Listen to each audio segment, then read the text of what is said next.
Bora, Fel, se liga agora que o Vessone falou dessa derrota pro Mirassol, já projetando na quarta-feira também o jogo da Libertadores, que pode definir aí um pouco de como será o time do Diniz nos próximos jogos. Ele vai poupar na Libertadores mesmo pra poder focar no Brasileiro e subir mais posições. Eu vou procurar focar mais no Vessone aqui, nas falas dele, pra gente ter uma análise bacana. Comenta aí, deixa o seu like, se inscreve no canal pra você não perder nada do Coringão, hein? Então, sem mais enrolações, bora pro vídeo. Olha o tamanho do impacto do resultado em Mirassol. Se o Corinthians vence, ele pula 7.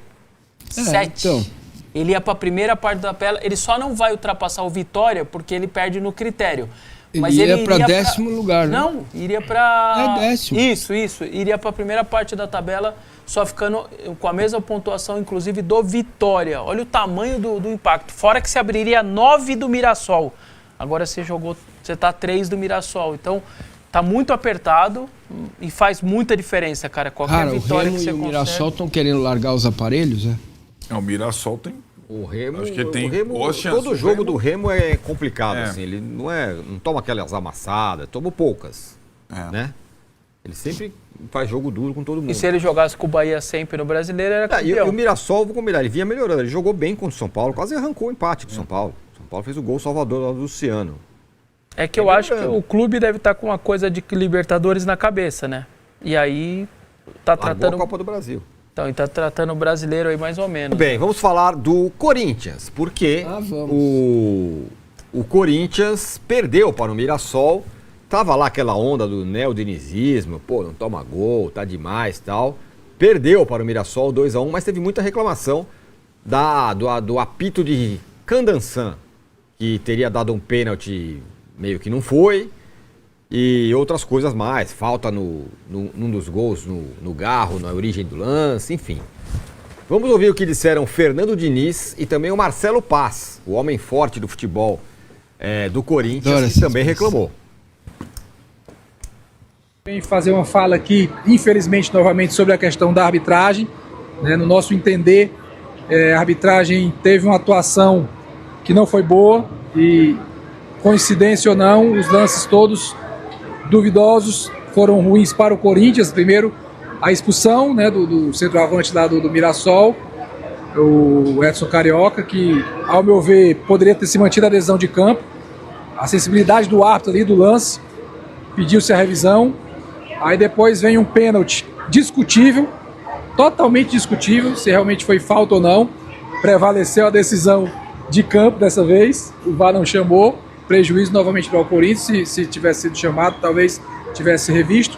E outro lance esse, sim, totalmente indiscutível, é o segundo gol do Mirassol, em que tem um pisão ali, acho que do Shailon, no Garro. Falta clara que o VAR deveria ter chamado e interferiu diretamente no lance.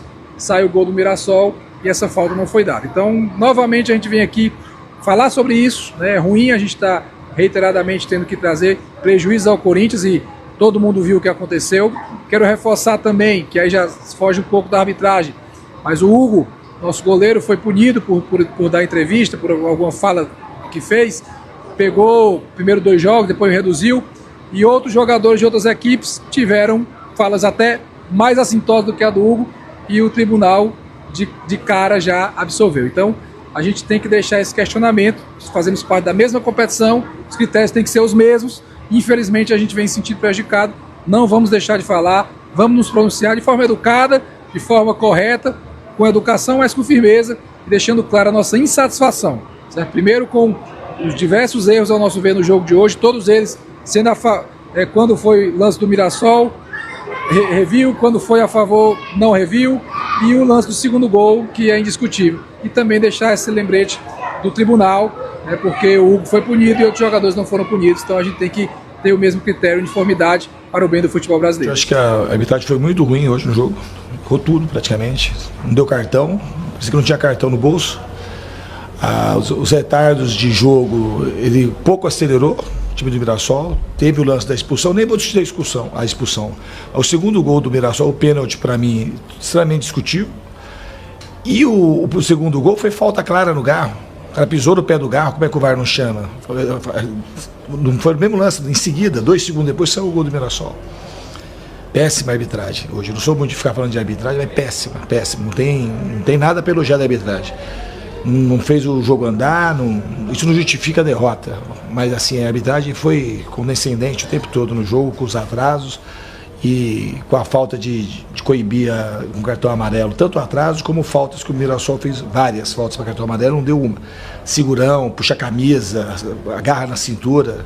Então a arbitragem muito mal hoje. A arbitragem do Candansan, esse aí é o pênalti, né, que foi dado para o Corinthians. Muita gente reclamou e tal. Ô Vessa, vamos lá, minha pergunta para você é a seguinte: a arbitragem ruim, na visão dos corintianos, justifica a derrota ou foi mais do que isso que o motivo do Corinthians ter perdido? Vamos lá. Primeiro agradecer o pessoal do canal Identidade Corintiana aí pelas imagens do Marcelo Paes aí, a gente agradece. Vamos lá. As duas coisas, eu acho que elas não podem estar dissociadas. O Corinthians não fez um bom jogo de maneira geral, mas a arbitragem tem uma interferência para mim clara na partida também, porque os dois gols condicionam muito a partida, né? Uma coisa é você, dois gols que eu considero irregulares, você fazer um 2-0, aí você condiciona a sua marcação, o seu jeito de jogar, fica tudo mais fácil para você manter a vitória. Então, no primeiro, um pênalti bem mandrake, daqueles que só no Brasil a gente marca, né? Não tem quase nada ali do Bidu no jogador, ele esparrama, derrete igual manteiga ali, cai. E o glorioso Candansan, que aí é impossível esse sobrenome, eu esqueci de Arnaldo Ribeiro, eu vinha esse sobrenome na minha mente o tempo inteiro. Quando eu falava do sobrenome dele, eu lembrava do Arnaldo o tempo inteiro. E aí ele vai e marca o pênalti. E no segundo gol, a falta do Garro na origem, tem um pisão no Garro, o VAR, eu acho que não percebe, e aí ponto aí para a TV Record, que flagra isso e percebe o pisão que o Garro toma na origem. O Carlos Eduardo, que fez uma grande partida, deita e rola no Bidu no começo do jogo, nesses dois lances inclusive, cruza, olha lá, esse é o Carlos Eduardo, ex-Palmeiras, né, jogou no Palmeiras e tudo mais. E no segundo gol também o Carlos Eduardo cruza e sai o segundo gol. A partir do momento que saiu 2-0, ficou bastante tranquilo ali para o Mirassol, porque o Corinthians não estava fazendo um bom jogo, nem coletivamente, nem individualmente. Eu não gostei de praticamente nenhum jogador do Corinthians e, pelo contrário, desgostei bastante de Alango, desgostei bastante de Matheus Pereira, desgostei bastante do Bidu. Então, individualmente, vários jogadores também do Corinthians não foram bem, não. Mas eu não consigo desassociar uma coisa da outra. Eu quero elogiar o Marcelo Paes, porque o Corinthians nunca teve alguém que ficasse apontando os erros contra ele. A favor tem de monte. Quando o Corinthians é favorecido, e como todos os clubes, os 20 clubes da Série A, todos eles são prejudicados e ajudados ao mesmo tempo. Só que do outro lado sempre tem um barulho enorme. No caso o lado do Corinthians é uma briga antiga, que eu tenho há muito tempo, eu falo isso. Nunca ninguém traz à tona quando o Corinthians é prejudicado. Só o outro lado vai sempre trazer. Mas para o lado do Corinthians isso nunca acontece. E pelo menos o Marcelo Paes se posicionou, gostei muito. E é assim que tem que ser. Não sei se vai adiantar, acho que nem vai resolver muito, mas ao menos você pondera e deixa ali. Você finca a bandeira, aqui eu também fui prejudicado, porque ali na frente, quando for invertido, certamente haverá gritaria e tudo mais. Mas a derrota do Corinthians, eu acho que eu divido entre o mau jogo do Corinthians e Matheus Candansan e Márcio Henrique de Góes, o homem do VAR, que corretamente tirou a expulsão do jogador do Mirassol no começo. Ele não fez aquela falta para expulsão. O Candansan exagera, tira o jogador, dá o vermelho, o VAR chama, retira corretamente. Parabéns ao VAR por retirar. Seria um absurdo o jogador do Mirassol ser expulso.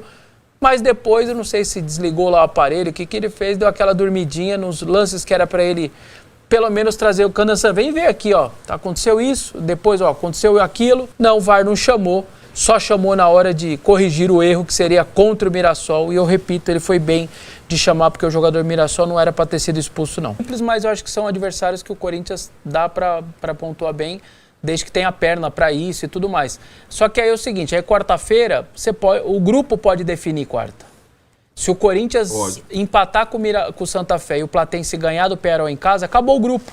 Os dois estão classificados. Aí pronto. E aí nas últimas 2 rodadas de Libertadores, Peñarol lá e Platense em casa, você ganha um respiro. Beleza, você pode querer pegar o primeiro lugar da chave ou o primeiro lugar geral, pode até tentar.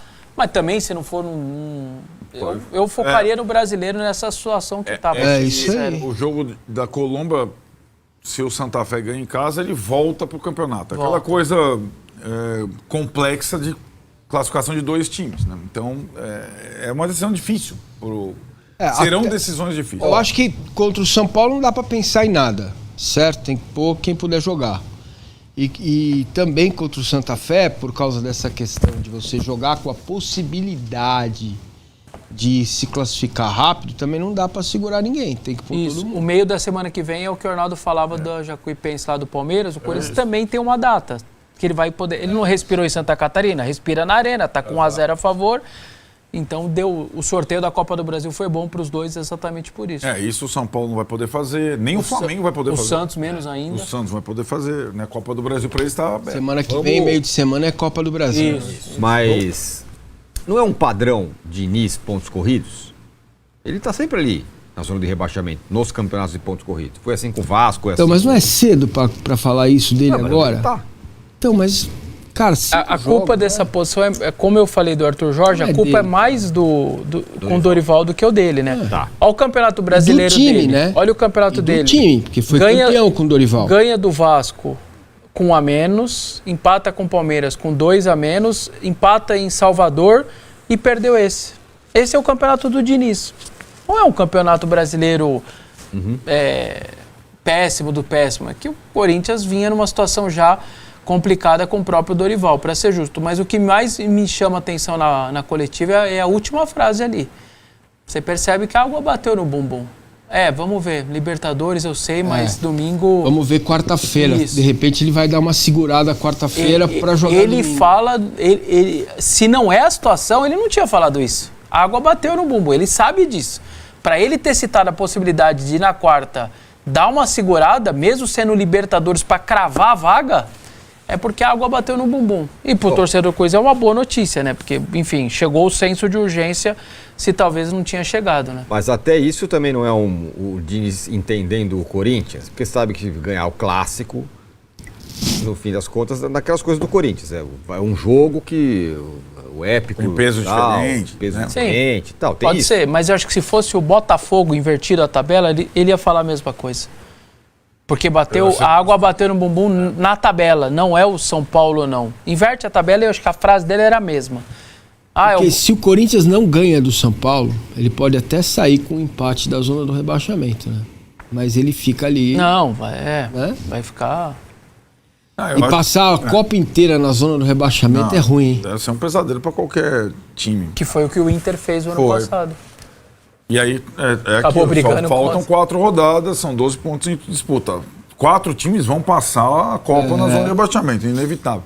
Agora, eu acho que ele mesmo, com essa declaração, acho que o Vessone pescou bem, eu acho que ele demonstra também um certo trauma particular de ocupar essa zona no campeonato, como profissional, por outros clubes, como você está falando. Que aí junto que o Exato, falou. Né? Então, assim, ele não...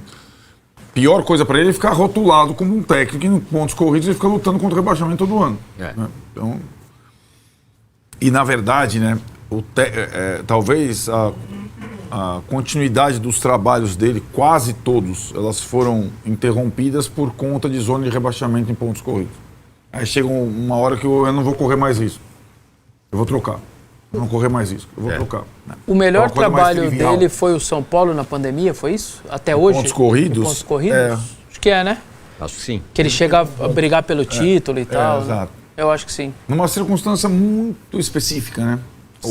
Sem torcida. O campeonato da pandemia, né? Com calendários diferentes. Arrastado 20 para 21, lembra?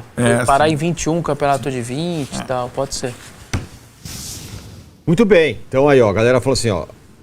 Breno fala. Só um detalhe. Mesmo naquele ano pandêmico, o São Paulo nas Copas Internacionais foi eliminado muito cedo. Ele consegue uma coisa que até é histórico no São Paulo. Primeiro, ele não classifica na fase de grupos da Libertadores, fica em terceiro. São Paulo, isso é raríssimo na história.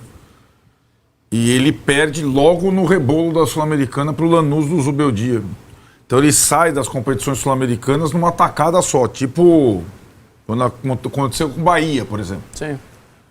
E aí ele tem o Brasileirão tempão, coincidia com a Copa do Brasil, que era mais eventual, tal, não sei o que lá. Então ele também pôde dedicar mais energia ao brasileiro, porque ele não tinha a concorrência das Copas Sul-Americanas naquela época. O Breno Ottoni, ele tá sempre com a gente aqui, ele fala, se o Corinthians fizer 8 pontos em 12, fica bom? Tá ótimo. Não, 8 em 12, certamente zona de rebaixamento não pega mais, não vai ficar. Isso E o Paixão fala o seguinte, 41,66%, 5 pontos em 12. Esse é o aproveitamento do Diniz, que o Vestoni disse que está bom. Então, nas circunstâncias que eu acabei de passar, né? 2 jogos dele com expulsões e você ainda conseguiu fazer 4 pontos em 6 com jogadores a menos, mas o empate Salvador, que a gente está vendo a campanha do Vitória, que não é nenhum absurdo ter empatado em Salvador, o Vitória está ganhando muitos pontos em casa, e aí a derrota para o Mirassol. Então, beleza, não é o melhor dos mundos, mas eu não acho que é um campeonato brasileiro do Diniz até agora péssimo, ridículo, isso também não é não. Sobre o pênalti, bom, não foi, né? Ou você fala que foi? A gente falou meio a brasileira. Eu não acho que é um lance discutível. Não acho, e assim, peço muita atenção nos lances de pênalti quando ele acontece sem câmera lenta, com a reação dos jogadores envolvidos. A reação dos jogadores do Mirassol na hora de reclamação do pênalti, do Corinthians não é de lamento pelo pênalti, se você pegar a reação. Então não acho que foi uma coisa absurda, um pênalti inventado. É um pênalti discutível. Eu não daria o pênalti. Acho que o choque não foi suficiente para derrubar o jogador e acho que ele se esparrama demais. Mas não acho que foi um pênalti escandaloso inventado por Mirassol. E o Tom aqui fala, quiser fazer recorte para achar pauta negativa, vai conseguir. Mas ele tem 8 jogos, 5 vitórias, 2 empates e só uma derrota. Sim. Não, o começo dele é bom, isso é inegável. Mas ele teve, uma coisa, Massa, que ele fizeram a leitura labial lá do Diniz, chamando o Candanção de mascarado. E aí muita gente falando assim, se é o Abel nessa aí, pega 25 jogos de gancho. Vamos ver como o tribunal vai agir, né? É uma boa pergunta. Ele fala, pelo que eu... Olha pra mim, mascarado. Pelo que eu escutei, Candanção. Aí o Candanção não... Candanção! E ele nem olha. Falou, mascaradinho aquele mascaradinho dele que ficou famoso por causa do Tietê e tal. Tá mascaradinho, hein? Aí ele faz assim com a mão, sua máscara tá desse tamanho, hein? Ele faz assim na cabeça e tal. E aí o Candanção não dá nem bola pra ele mesmo, sendo chamado de mascarada. Eu decretei cedo demais que o STJD ia mudar e tal, pelo jeito, hein? Decretou. Você tava... E só o ponto que o Marcelo Paes fala, eu acho que o Marcelo Paes, a lembrança dele tem toda a razão, porque as frases do Hugo Souza, que tomou 2 jogos, aí caiu para 1 no pleno, né? Vou até pegar aqui a frase do Thiago Mendes. E aí o Thiago Mendes foi 2-2. E o empate não pune. Quando você toma um empate, deu 2-2, vira absolvição. Frase do Hugo, eles aptaram para um lado.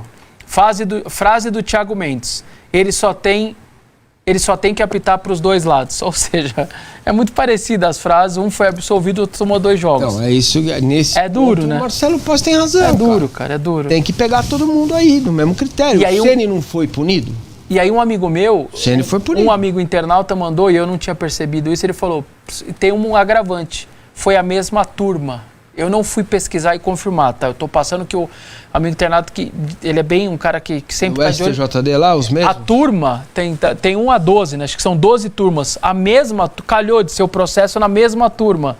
E aí a mesma turma deu 2-2 e com o Hugo 2 jogos de suspensão, entendeu? Então é duro, cara. É duro. Então é isso, mano. Mano, isso aí que o Vessone falou sobre o Diniz chamar o árbitro de mascarado ali. Isso não é exclusivo só desse árbitro ali. Todos os árbitros são assim mascarados, mano. Não vejo um assim que é de boa, tá ligado? Os caras são. Mano, os caras acham que estão acima de tudo, tá ligado? Claro que o cara é ele que apita o jogo e tal, ele é a autoridade da partida, mas os caras se acham pra caramba. Então olha só, mano, a Vitorinha, a gente ali pra 10ª colocação. Tá muito embolado, tá no Z4. Você vence um jogo, você tá em 10º, tá ligado? Se a gente vencer uns 3 joguinhos aqui, já vai lá pra 8º, 7º, tá ligado? Então, tem que começar a vencer, né? Não sei o que acontece no brasileiro, os caras gostam de ficar lá embaixo, aí chega final do ano a gente tem que ficar lutando contra o rebaixamento. Claro que ano passado, nas últimas rodadas ali, deu um pouquinho de medo, mas não foi como 2024, por exemplo, né, que foi sofrimento até quase que o final ali praticamente, né?